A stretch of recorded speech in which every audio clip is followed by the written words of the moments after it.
Welcome, everybody. It is not Tuesday. It's Wednesday night. This is Everything Titans. It is the Tennessee Titans weekly podcast here on NGSC Sports. Of course, we're talking Tennessee Titans football. Please, well, you know what time it is. Henry, he's going to pass it. Touchdown! Touchdown, Titans! There are no flags on the field. Tennessee has pulled a miracle. And that's going to be picked off at the 24 by Myers for the touchdown. Yeah, that's going to be a quick answer to an incredibly terrible, long question. Just continue to stay consistent and focus on improvement.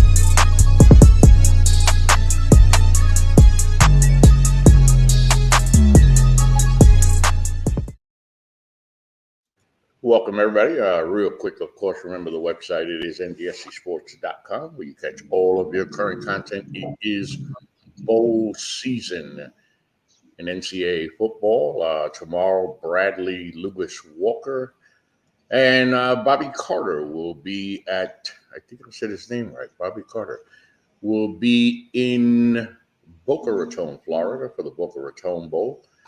Of course, he's already covered the Cure Bowl. We've got Luca Tedesco headed to the Wasabi Fenway Bowl in Boston.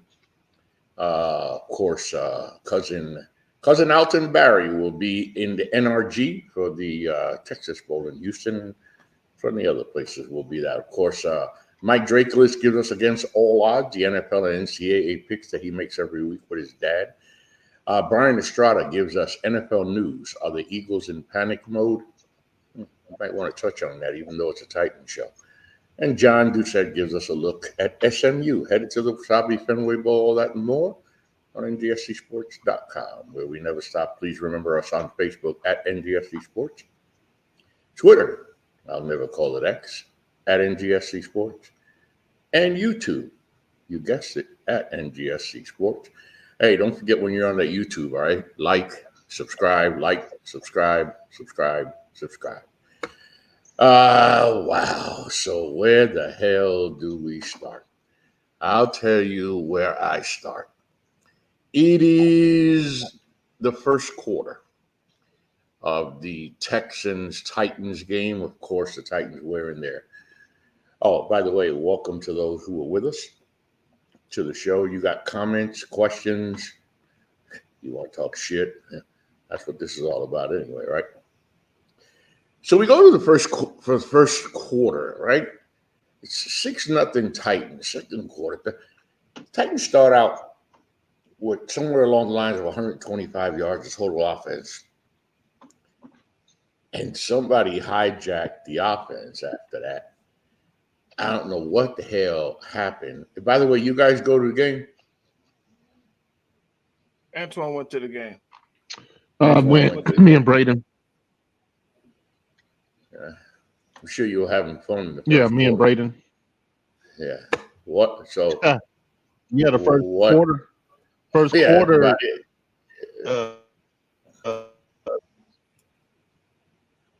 That first drive sequence was a continuation of the Miami game. But then when the defense had that pick six and we were up 13-0, I knew there was a voice in my head was like, uh-oh, we're gonna lose this game. Really? Because the sense was, yeah, because whenever we get a lead, there was two ways this could go, right? Were the Titans gonna open it up and stay aggressive, try to build on the lead, or were we gonna go into our turtle shell where we just try to run out the clock and milk the lead, which we haven't really been successful doing much this year. So, we got that shitty version of the offense after we got up 13-0, and we ended up losing the game. Because that was a whole lot bigger than a turtle shell. I'm talking about that offense, bro. That offense flat out disappeared. And by the end of the half, as a matter of fact, into the third quarter, the Titans had 115 total yards in the first quarter. And by the middle of the third quarter, somewhere along the lines, they had 122. 7 yards in a quarter and a half. So, bro, I'm going to ask you the same question, except with a little flavor. What the fuck went wrong? Tell you why I'm mad, son. Let me tell you why I'm mad, son. You know, you got the Mac coordinator out there. He getting scared. He gets scared like a little old biatch every single time. And the question is it the mad coach that's making him do it? I mean, Vrabel is known for having or wanting. Well, okay, let's say put it this way. After the game, they asked him about his first down offense and his continuation to stick with the run. And his response was, in this league, it's been proven to me that running the football, getting established in the run, win you a lot of football games. Okay, granted. That's if you can establish the run. How many times are you going to beat your head against a brick wall? And so question is, did Vrabel say Vrabel got comfortable and told Tim Kelly to dial it back? Or did Tim Kelly get scared and dial it back? That's the question. But because there was definitely a dial back. There was definitely a first down. The first down play calls just completely went to shit. They was actually like they was trying at first. You remember the past couple of weeks, I kind of gave Tim Kelly some credit for thinking he was getting ready to turn the corner, and then he come back out there with this bullshit again. And they in the first half we had 0 sacks. In the second half we had 7 sacks. We'll have sacked 7 times. We will sack quarterbacks sacked 7 times in the second half after the play calling changed. Once we went conservative and they knew what to expect, they were able to load up, come get the quarterback. That's what happened. Play calling change. Hey, go ahead. Quarterback threw the pick. Yeah, the quarterback threw the pick. And it was like from there, it was like, oh shit. Like I'm sick of, and I don't know where it's coming from, right? It's like the players have to be able to make a mistake. They're not going to be perfect. They're not. Young quarterback, rookie quarterback, throw the interception, and all of a sudden we're handing off the ball more often than not. Let him play. It was his passing that allowed us to win the game in Miami. Maybe if you let him play, he would have got into more of a rhythm instead of just barely missing D-Hop or not seeing Traylon Burks. I think that goes hand in hand too with kind of establishing a rhythm for your young signal caller. It's just we're experiencing some I'm just choppiness. tired. Yeah. I don't know if it was my system or if I need to reboot. Just getting that earlier. Is it for me or just overall? I've seen choppiness with Ralph G too. Bro, you ain't got a bunch of stuff open on your desktop over there, do you? Yeah, I've closed everything on mine. Yeah. No, I did that. I closed just before we went on the air. I just have the basic stuff open. Yeah, we're just having code network issues. That's all. Yeah, and I'm not hooked up upstairs where I was hooked up on the Ethernet upstairs. I'm downstairs because I had to shut down the upstairs for the cold, so that cold don't come. Okay. Now I got to go back to what you said. Zoe, about what Vrabel said, because it's true in the NFL. What do you want to do? You need a back so you can establish the run, and once you establish the run, you can open up the passing game. But here's the problem I had when I heard that statement. We ain't established the run all fucking year. So, like, what are you talking about? I'm like, dude, are you serious? And not only that, let's get to the other part, and I'll just keep going back. Henry can't get off. He can't get off for nothing. We could talk about offensive line. I'm with y'all. You see you there, Antoine. Y'all been there. Mm-hmm. But I still got an issue. I'm not seeing the Derrick Henry that we got accustomed to and spoiled by. Yes, I know there could be better play calling. But I remember Henry hitting a hole and busting some heads and getting into the secondary. They dropped the stat in the game, though. They dropped the stat in the game that Henry has been hit behind the line more than any running back percentage-wise than anybody in the league. So he's not, and we know that Henry has to be able to get to the line. Like difference between Tajay Spears and Derrick Henry is when that guy gets back there, Tajay Spears, it's easier for him to make that man miss because he's more shifty. Derrick Henry needs a second to make that, needs a split hair breath to make that shift so he can make that man miss. Otherwise, he's got to try and run him over. And that can't always happen. How you going to run over somebody when you only got 2 yards worth of momentum? How you going to run over somebody? So, which resulted in Derrick Henry's worst football game, rushing performance in his career. One of the worst rushing performances, historically speaking, is what they were talking about, to the point where he's, after the game, he's contemplating his Titans career, what he want to do. Yeah, and that's the next question. Did y'all hear the booing on the broadcast? Yes. Oh yeah. Did y'all hear the booing? Okay. Yeah. So it was to the point where, we knew what they were going to do. Houston's defense obviously knew, because every time they're lined up with Derrick Henry over the middle for a halfback dive or a halfback run over the middle, whatever you want to call the play, 1, 2, 3 yard loss. As soon as he's getting handed off the ball, they're just right there tackling him. I mean,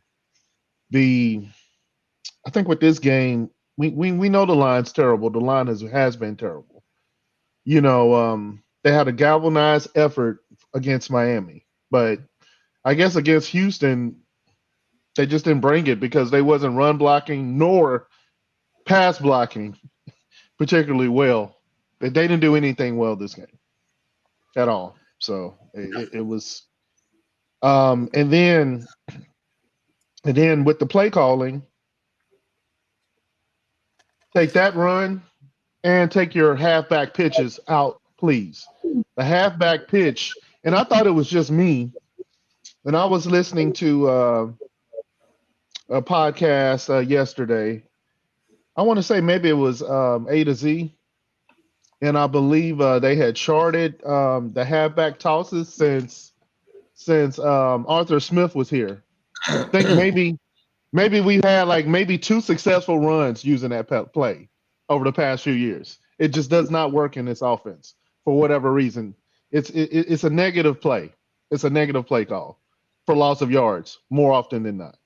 Every single time. There's a Get rid of reason the halfback toss. Yeah. There's a reason for that. Then on your quarterback, the line the line can't block. So you want to call the runs to protect your quarterback. Yes, I agree. But you can also supplement a short passing. The line can't block Tim Kelly. What's up with these full drop backs? What's up with the full drop backs? Let's incorporate some 3-step drops or some QB rollouts to the left or right to get him moving and out of the pocket. That way he can throw the ball away easier if there's no play to be made. I mean, I don't know. I get it. You don't have the talent because we're lacking athletes. But to let the coaches off the hook because we don't have the talent, I think is being kind of lazy because they still could do some things differently. You don't know if it don't work until you try it. And then you can be like, well, we've tried everything. You haven't tried everything. There's a reason. There's a reason. Yeah. There's a reason that is happening.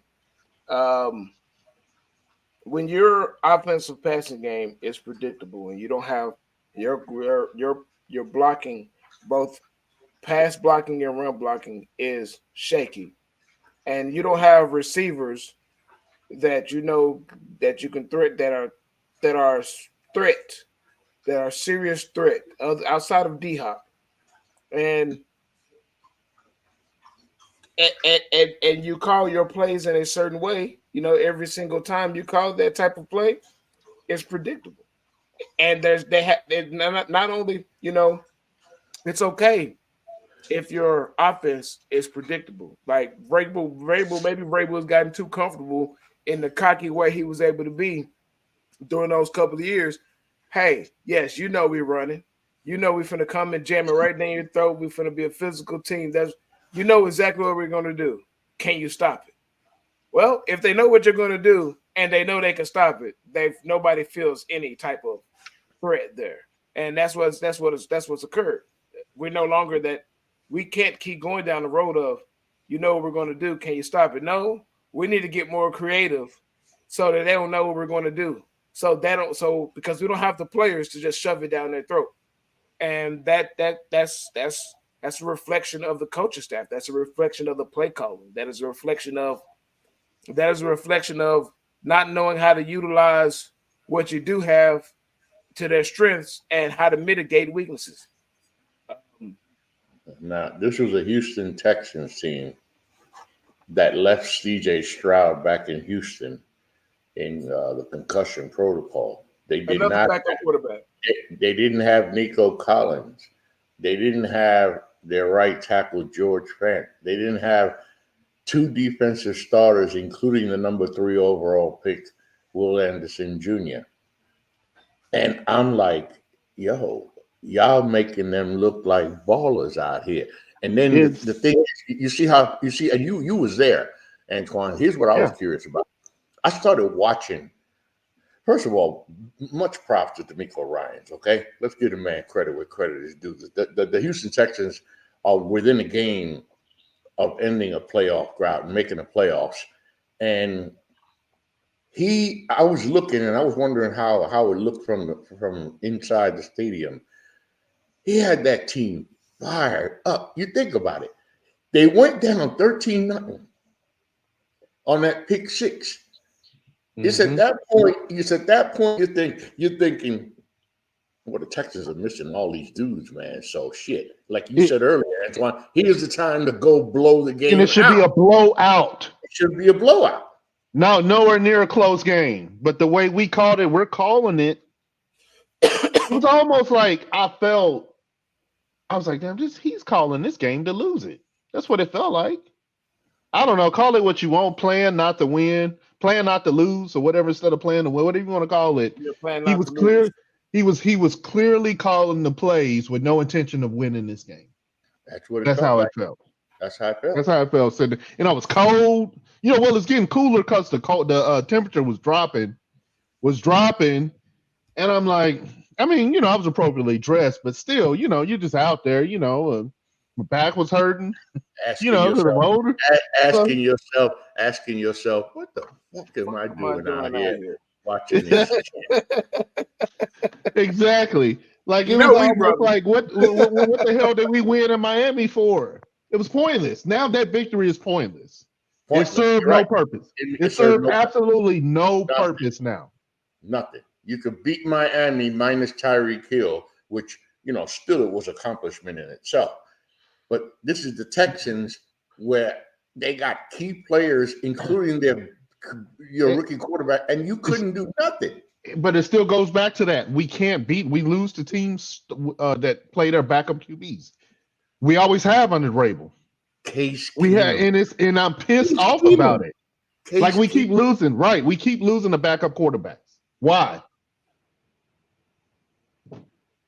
Like it's like our coaching, and this to me is our coaching. Do we not take Shane Bowen? Two reasons we keep losing backup QBs. It is the Titans curse and Shane Bowen. The Titans curse. Shane Bowen is the other. The Titans curse is about 35%. I'm gonna go ahead and just give it 30-35%. That's a very strong for something superstitious. That's a very strong percentage to be given out there, but can't hire facts of facts. It's like we went down the list not too long ago. So and that was just for this season of backup quarterbacks we've lost to this year. Yeah. So it's gonna get to the point now. But if you look at when you have a backup quarterback, to your point, Ralph, you talked about all the injuries that the people that were missing on offense. What was the defensive coordinator's game plan? They talked about. Remember, I said last week. I said this last week. What Bowen did against the Dolphins was what he's been doing all season long. Greg Cosell commended him and his game plan on how he was able to kind of invert why you build your defensive game plan. Usually you start with the pass rush and then you go with coverage. Instead, they started with coverage and they go with the pass rush. And then they had a couple wrinkles in there. Well, that's worked 3 times this season. That worked against Tua and the Dolphins. That worked against Herbert and the Chargers, and they worked against Burrow and the Bengals. The same game plan has been used against the rest of the teams. It's nothing different. That's why you see, like, this game plan called for send pressure. What do you think? Do you think the game plan called for send pressure, Ralph G? Tweez, do you think the game plan called for send pressure with the backup QB and the missing the right tackle? You send pressure, right? Why was the pressure? Why were you not sending pressure? Yeah. Why would you not? Why would you not harass this QB? Right. And harass this offense. If you, and it's been known, history has proven it. This is why Case Keenum is not a starting quarterback in the NFL. There was that season he had. I think it may have been with the. Either he had that with the first time he was with the Texans, or he had a season with the Vikings where he was off the charts. He was a fantasy football superstar. It was the Texans. It was the Texans. Okay. Yeah, it was the Texans. Okay. But you know what happened? They realized teams figured him out because there was no film on him at that time. Teams figured him out. You send pressure at Case Keenum. And Case Keenum, he got a big contract after that, but he never turned to the starter that they thought he was going to be. He ain't started a game under the pressure. He ain't started a game since week 17 of 2021. So you got 4 or 5 years of film footage, evidence of what you're supposed to do against this quarterback, especially when he don't have a good offensive line in front of him. And what did you do? Well, we can get pressure with our. We can get pressure with our front four. We don't need to send anybody else, drop everybody else in coverage and take care of. No, that's not how you help your secondary. You don't help your secondary by potentially giving the quarterback more time to fucking find the wide open receiver because you can only cover for so long. Yeah. Yeah, I mean it's, and then can somebody answer me the question? And I'm not trying to be smart here. I want to make sure I get this boy right. Can somebody tell me who the fuck is Devin Singletary? Because I must have missed him somewhere in college. I must have missed something because he was running like a fucking NFL running back on this. Devin Singletary was drafted by the Buffalo Bills, and he was supposed to be something. Right. And he turned out to be nothing. A dud. And he caught lightning in the bottle against the right team. It was like Zach Moss was having a decent season. But when he played the Titans, suddenly he turned to a superstar. Well, but then too, a lot of those runs were going through where the area that T.R. Tart used to, and Simmons. So right up the middle. Simmons out, and then we just waved Tart, who's now a Texan, by the way. And your running back, your middle linebacker, your other middle linebacker, Aziz Al-Shaair, he has a decent amount of athleticism, but he's not the most athletic tight end. I mean, he's not the runs. He's definitely athletic enough because I see him go out there and run with some receivers that you probably shouldn't expect him to be able to run with. Yeah. But the divisions, but that he would be fine if he had another one out there that was close to being as athletic as him. But Gibbons, for as instinctive as he is, and the ability to diagnose the play and react as he is, as good as he is at those things which are important, he just lacks anywhere near the type of athleticism needed to do what you need him to do to be able to cover up having a hole with those two players missing, Simmons and Tart. It was just such a mess to see. The Titans got 89 yards in the last 3 quarters, man. 89 yards. It was hideous.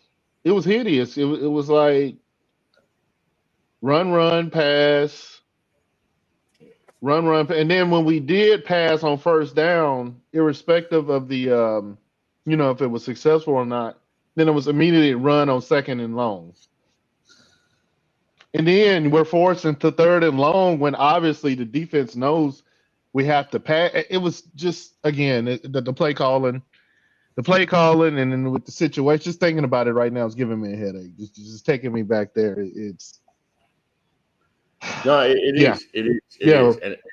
And on Monday, Jim Wyatt reported that Will Levis is sore. No shit, Sherlock. And that his status right now, his status moving forward is to be determined. The boy taking a beating, man. He's been taking a beating, and I'm gonna piggyback off of that because Mike Vrabel said today that if Levis cannot go, Tannehill will start after we've been eliminated from the playoffs. I don't agree with that. Why are you going to do that? I don't agree with that. Just let Malik play. The season is fucking gone. Let move on from Tannehill, man. Just let. So either Malik is so bad. Yeah, I don't. Either Malik is so bad, even still right now, that you can't even put him in there because it hinders your ability to evaluate the rest of the team as the season moves forward. Or you're trying to give Tannehill a chance to earn some money for his next team. These are the only two things I can come up with in my mind that I can even begin to even rationalize as to why you wouldn't fucking put Malik in the game if Will Levis can't go. They don't want him to learn. We need to know. We need to know if Malik. It should be a 3-game audition for either a QB2 of this team next year, or maybe you show enough to where we can trade him, get a little something for him, just a little something. I'm not asking for a lot, but what you're doing right now, because we're all in agreement, he needs reps. These are the perfect reps to give to him. Why? We are not in playoff contention. There is nothing to lose. Nothing. At the very least, literally. if he's so bad, you can save him the trouble and other teams the trouble, and save yourself the trouble of trying to make that decision. Then you know as soon as the season's over with. If he's that bad, you know as soon as the season's over with. Well, let's put a backup quarterback on our list of priorities because he's not going to be it. And you can find that out now and not even waste time, and that'll help you with your free agency planning. That'll help you with your. But no, like question is in my mind that it doesn't look like the coach and the general manager are on the same page. If you're even breathing the words, talking of saying playing Ryan Tannehill or Levis is hurt. Well, I think that really goes to show us maybe their mind is made up on Malik. But even so, if your mind's made up, he can still, like I said, could be an audition as a trade piece. Because right now you get nothing for him. Also, it's a disservice. It's a disservice to Tannehill. He's older, immobile. What's he gonna do? He gonna get beat up and hurt because he can't move. Or it's gonna be a lot of just throw the ball away. Contract. No. He gonna come. He gonna get the start nod, and Titans gonna win. That's what's gonna happen. Put your money on it. Who, Tannehill? Yeah. I mean, it only makes sense. It only makes sense in this fucking crazy season that happens. Yeah. It only makes sense. I mean, because look what you guys were saying earlier, and we've been talking about all season about the play calling. And Joe, you were saying how many times you're gonna bang your head up against the same damn wall and expect your head not to bust wide open. I mean, it's stupid. You keep doing all this shit in a season that's already lost. How come we've already had a miserable offensive season with play calling? And I'd be waiting for that, 1 or 2 plays during the game. something to show us that somebody's trying to mix something up, do something different. Antoine, you said earlier in the year, where's the screen game? What can I get something out in the flat? Can I get something different? Maybe we ain't got the lineman to run a screen game. Yeah, our Maybe screen game is atrocious. Yeah. Maybe the guard. No, we can't. Yeah, our screen game is atrocious. It's What was Skoronski's? Skoronski had, what was his injury? What kept him? No, I know he had appendectomy, but didn't he have an injury that kept him out recently? Shoulder or something. Shoulder. Oh, was that? They ain't got nothing to do with running. So I think shoulder. What? I don't know what we're planning to do, what we're going to do. I think that these next 3 games or whatever, good for evaluation of the rest of the team. I think you start this when you start. If I don't see change in the way you're calling the game, especially on offense, for the rest of the season, I'm going to be a little bit perturbed, and then we're going to go back to that conversation that I sparked up 2 weeks ago, last week when we had those debacles in that Miami game. Was the Miami? Yeah, they had those debacles in the Miami game, and I was instantly went to it might be time to fire Vrabel. Well, we're out of the playoffs, we're officially eliminated, and we're not out here playing aggressively. There's no need. We don't need to kick field goals. Nick Folk don't need no practice. He already gets. I mean, when you really get down to it, as bad as we are, NWI is on IR. Ooh. When you get down, so we should see Colton Dowell. Like if we don't see heavy doses of Colton Dowell running with the 1s and 2s, then there's a problem there. Like if we don't see aggressive play calling, to see what these players are capable of, and see what you're capable of as a play caller, then you got to really go back to what I was saying before. Like Vrabel's job might be on the line here. Like I was going to go there.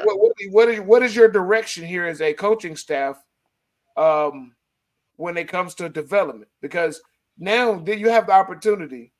You have the opportunity, which has not been something that has occurred in Tennessee for the past 4 or 5 years. You have the opportunity to do live in-season player and coach development and evaluation.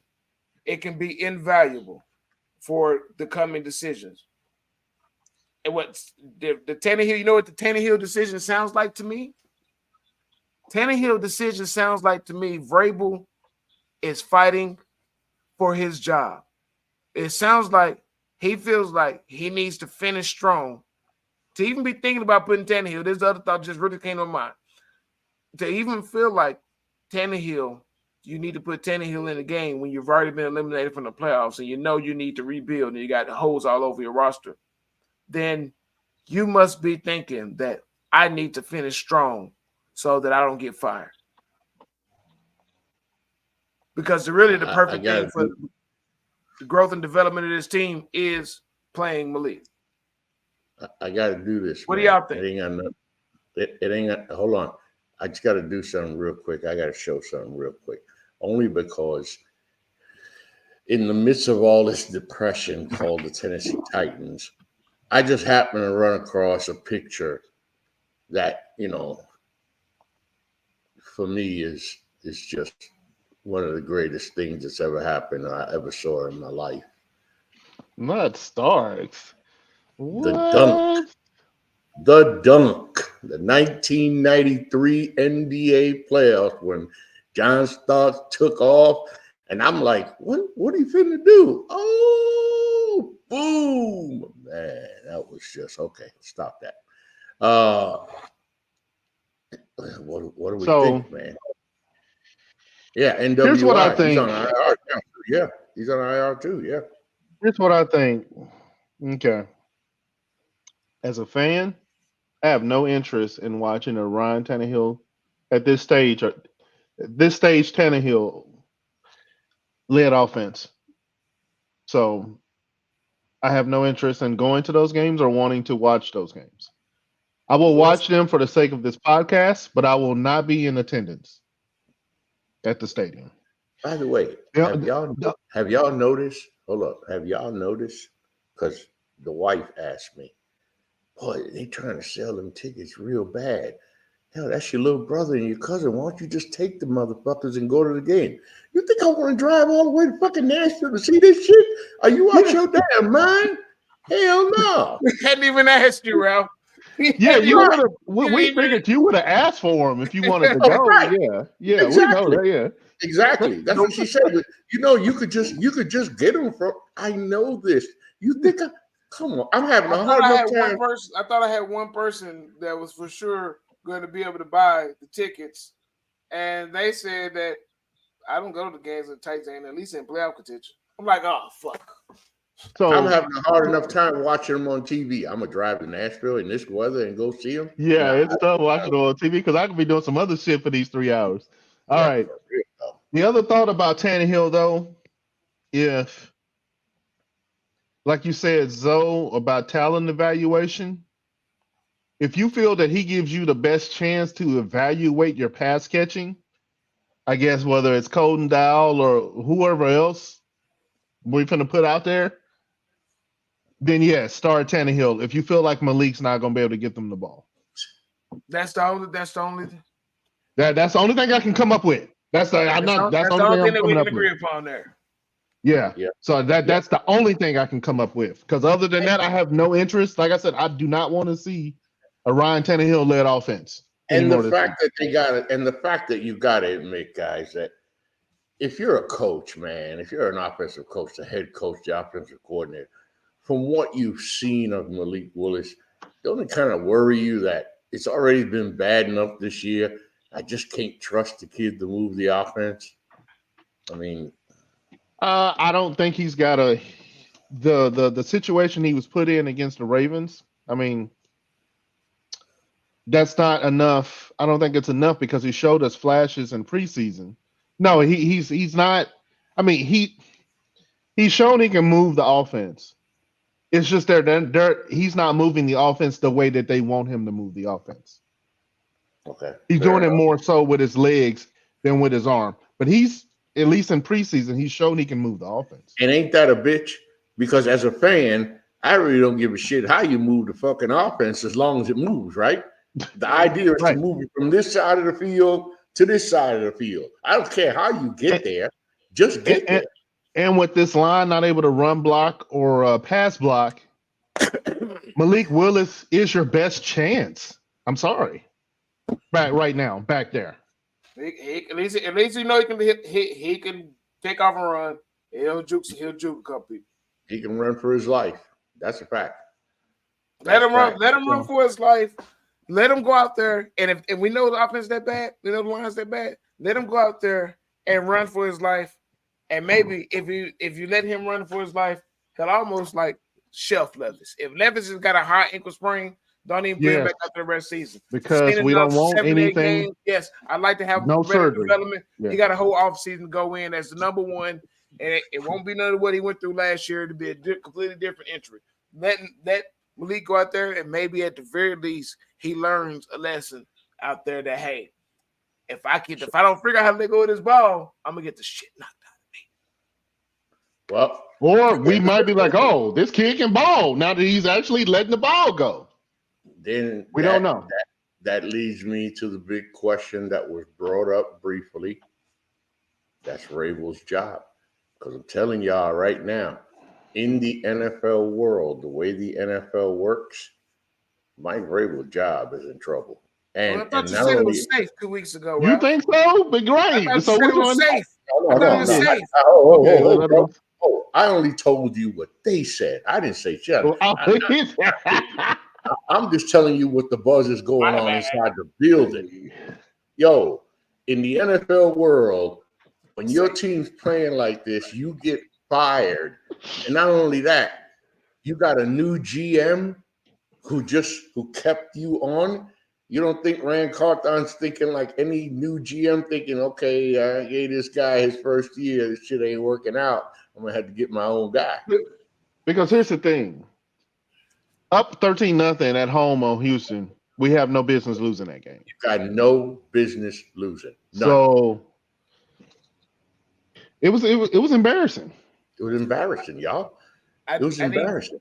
We need Vrabel needs to go talk to one of the best coaches in the history of football.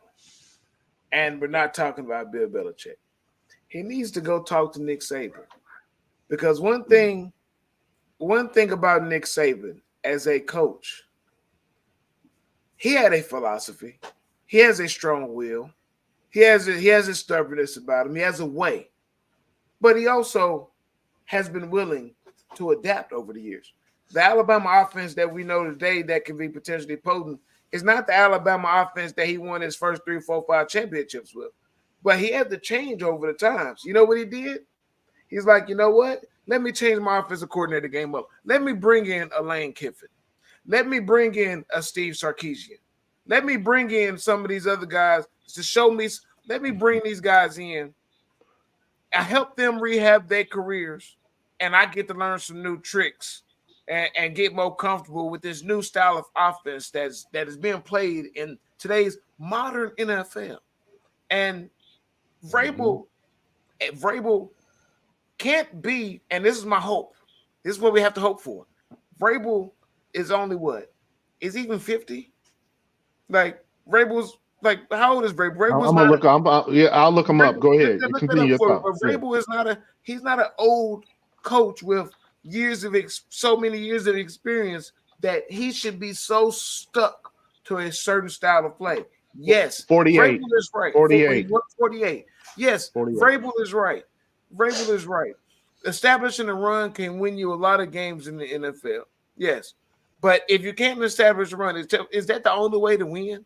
Is that the only way you can go about it? And so maybe Vrabel, and this has got to be the hope, maybe Vrabel takes a step back, does a little soul searching right after the season, realize that, you know what? My changes haven't been big enough to my coaching staff. Maybe I need to make more sweeping changes. Maybe I need to rebuild, because you have to think about at the time that Vrabel was hired, and he was done a disservice because the Titans dragged their feet. But at the time that Vrabel was hired, many coaches had already gotten their jobs, and then we finally hired Mike Vrabel, and he didn't get the opportunity to build his staff and had to pick and choose that he wanted. And then several times he's like, since then they drug their feet on firing Todd Downing. They drug their feet on firing Todd Downing. They could have fired him 3 weeks before the season, 3-4 weeks before the season's over with, and had a head start on looking at an offensive coordinator. Maybe he needs to go ahead and be willing to really overhaul and change his philosophy. Yes, I'd like to establish a run, but there are other ways to win the game in football. So establishing a run in defense, okay, I always want defense. Maybe I need to get to a quick passing game. Maybe I need to get to some more motion, some more horizontal sideline to sideline play calling. Maybe I got to go with one of these other systems because this system is not working anymore. It doesn't me service. Yeah, it's about being able to win in multiple ways. Your way is pretty much outdated. Yes, you can still win, provided you, I was going to say get the lead, the early lead, but that's not even working anymore. But we got to be able to win. Yeah, we got to be able to win in more ways. When they hired Tim Kelly, one thing Vrabel said was that he wanted to get faster. Still waiting. But we thought he was talking about faster players. No, he was talking about the tempo of the offense. He wanted it to get faster. Mm-hmm. I would say if you brought in Tim Kelly to make this offense faster, it was a failure. How many times did we have delayed game penalties? We run up against the clock. You can't be a faster tempo offense if you're getting delayed game penalties.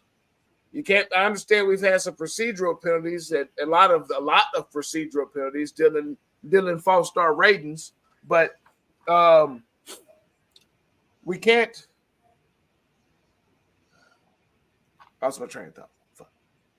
Dylan Raden's going to go to another football team and become an too. offensive line. Yeah, but you was talking about the speed. Raden, Tim Kelly. Yeah. And the tempo. There was countless of delayed games. The tempo was not really faster. At times it got faster, but then now is that Vrabel holding back Tim Kelly from running a faster tempo, or is that Tim Kelly just trash?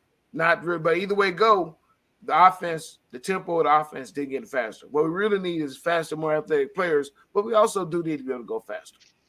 We can't. I think Carthon will give us the faster, more athletic players. Giving him, like I said, he just had to, his first draft. I know it's still too early, but Levis, Skoronski, and Spears, assuming that they're going to be major contributors to this team moving forward, right? And then What's the clown name? What's the clown name in Nashville media that keep talking about fire? Both of them need to be fired. The clown in Nashville media on the radio. Somebody said what? Who? Vrabel and Carthon? Vrabel and Carthon both should go after this first year. Hey, you gonna fire Carthon? He just got there.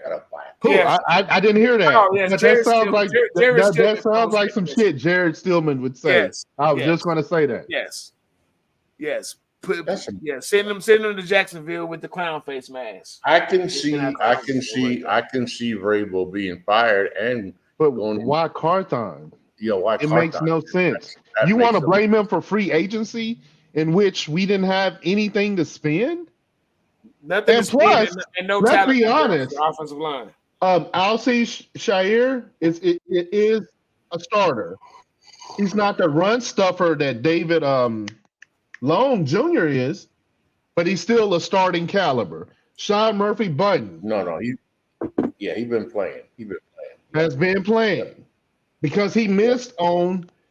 Well, here's the thing: you're not going to get a starting tackle usually in free agency for what we spent for Dillard. It was a reach. We knew it was a reach, and if you was hoping it wasn't, that's on you. So you're blaming him for that? You're blaming him for the offensive line? Like when he didn't have anything, no money. No money. That Dillard was a fuck up though. That Dillard, how'd you get? And this is that's the only blemish I really see in his class. Is how do you get from Dillard to 30 million, 3 years, 30 million? How do you get from as bad as he was? How did you get there to here? And the rumor that I had read once upon a time, never could find any validity or anybody to back it up. But the statement was made that Dillard was a Vrabel move. That Dillard is the one that signed off on, that Vrabel is the one that signed off on Dillard. That Dillard was a Vrabel move. That's what I heard. Okay. Well, again, if that's a Vrabel's move, then that's not on Carthon. That is a rumor. But no validity. Even if it was a Carthon move, the guy's not going to be perfect.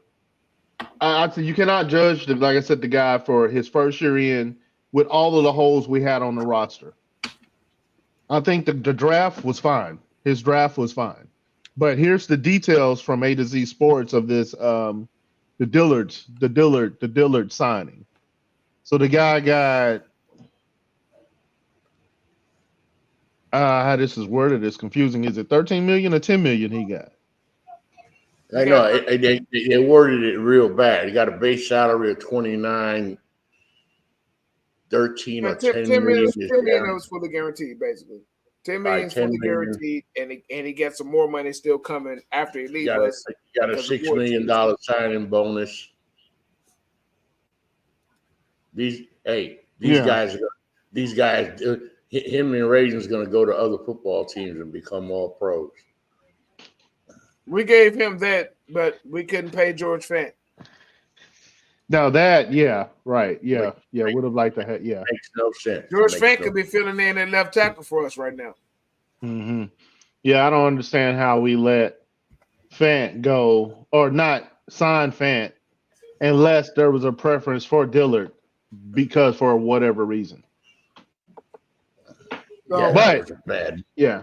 But again, there's one thing I just want to bring up, just so we can understand how epically bad it looked out there. Derrick Henry, 16 carries, 9 yards, 0.6 yards per carry. 0.6 yards per carry. Our leading receiver was Treylon Burks. 3 catches for 62 yards. And he caught all 3 of his targets. DeAndre Hopkins was thrown to 9 times. He only brought in 2 targets. I ain't put that on D-Hop. I'm just simply stating how bad we looked out there.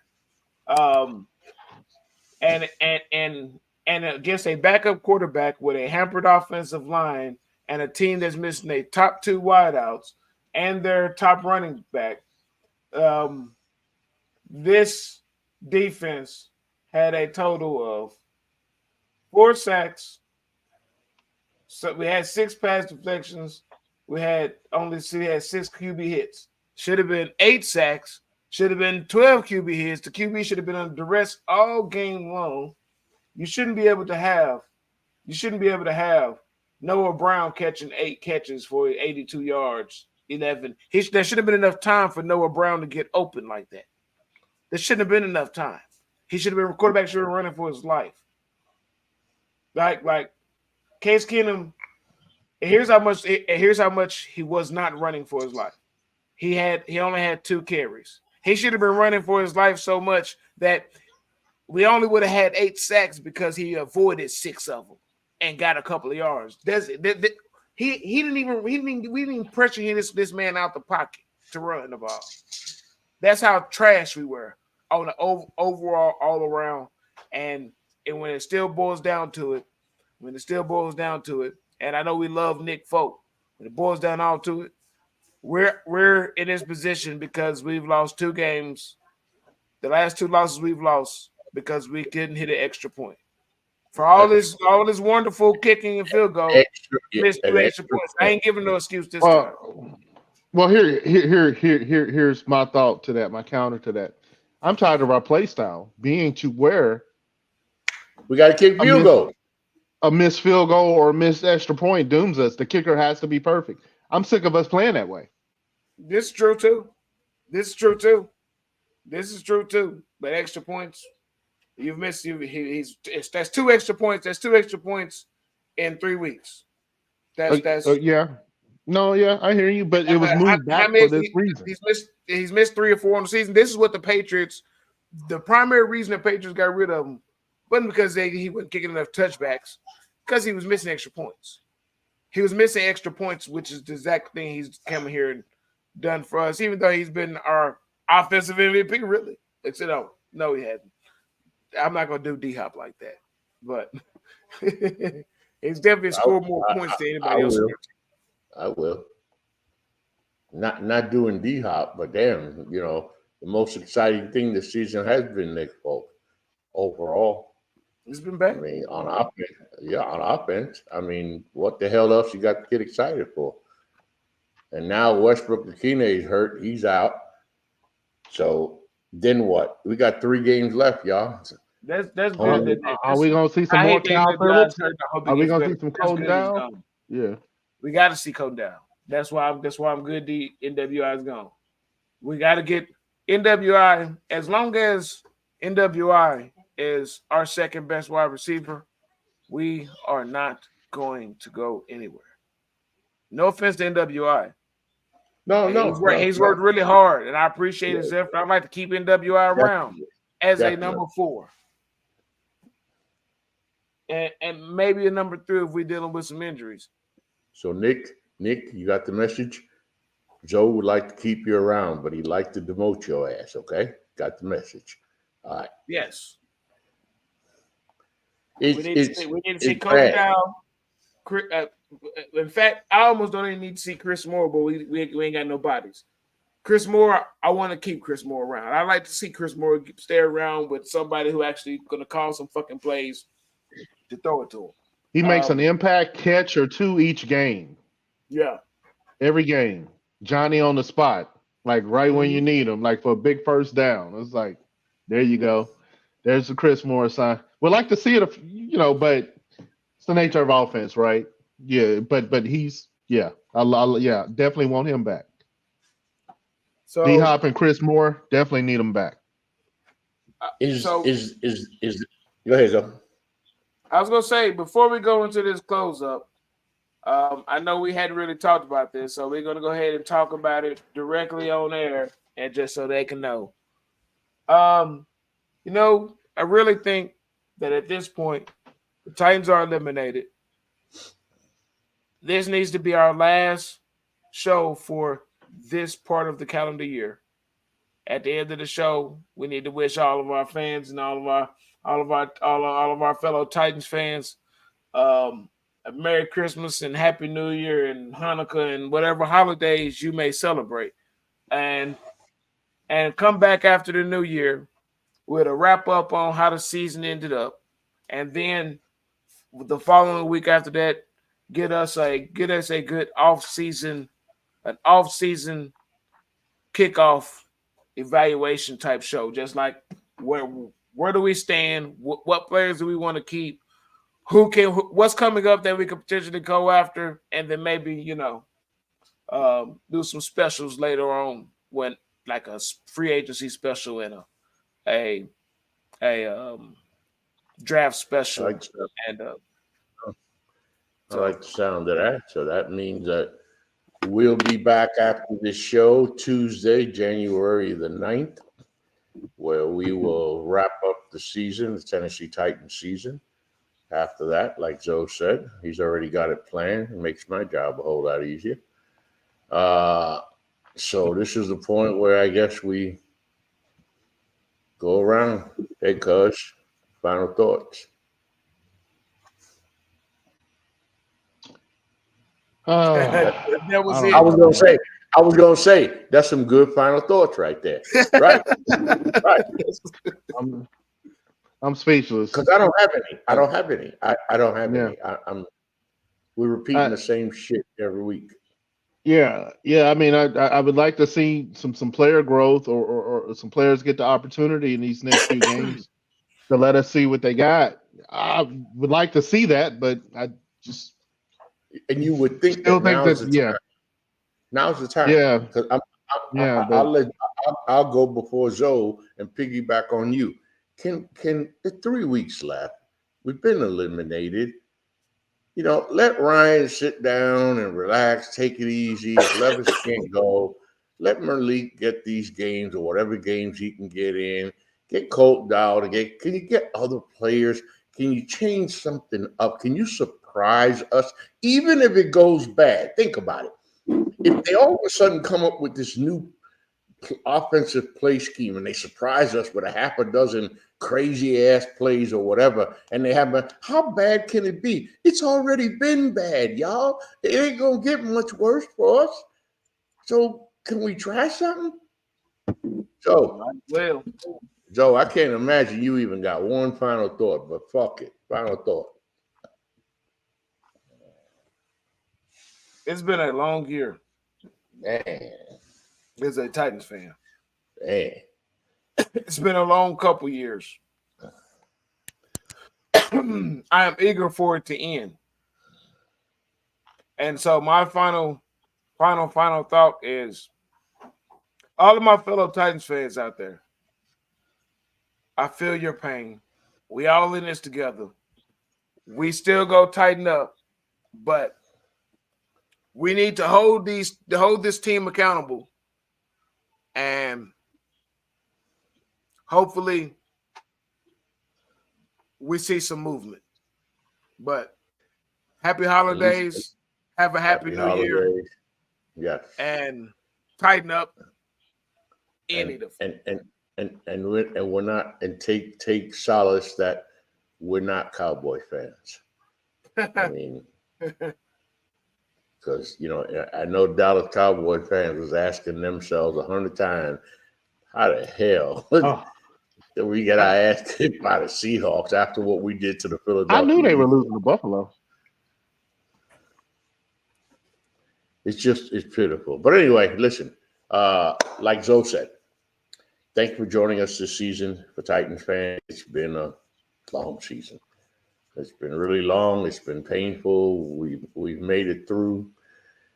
As always, again, remember the website, NGSCsports.com. I'll be back tomorrow with the coach and Lori, of course, on Attack on the Politicals, the NGSC Sports Weekly Political Show. The good thing about that show, there's always something going on in Washington. There's always something going on in the world of politics. Politics don't lack offense and they don't lack defense. There's blitzing all the time. There's all kinds of explosive plays going on. So join us tomorrow for that. Thank you so much. And for those of you, by the way, the other day, today is the 20th of the month. Yes, 2 days ago on the 18th, I want to thank all the visitors to the website. My little brother was with me. He put together the foundation of this website over 10 years ago. And I remember that first year, we literally had, get ready for it, 1,469 hits on the website for the entire first year. The entire first year. I want to thank everybody out there because on December 18th, 2 days ago, we will finish the year with over 10 million hits. So, bro, pat yourself on the back for. That's big time. Yeah. John and I are very, very happy. It's not 2021. We ended 2021. That was our best year. We ended 2021 with just under 17 million hits on the site. But we will end 2023 with just over 10 million hits on the site. And that's kind of crazy when you think about it. That's kind of crazy. If you saw my brother's reaction, it tells you everything because he was like, yo, what did he just say? Yeah, 10 million hits. So thank you. And like the slogan says at NGSC Sports, we never stop. Thank y'all for joining us this season. See y'all tomorrow. Peace out. And, well, you know what time it is. Henry, he's going to pass it. Touchdown. Touchdown Titans. There are no flags on the field. Tennessee has pulled a miracle. And that's going to be picked off at the 24 by Myers for the touchdown. Yeah, that's going to be a quick answer to an incredibly terrible, long question. Just continue to stay consistent and focus on improvement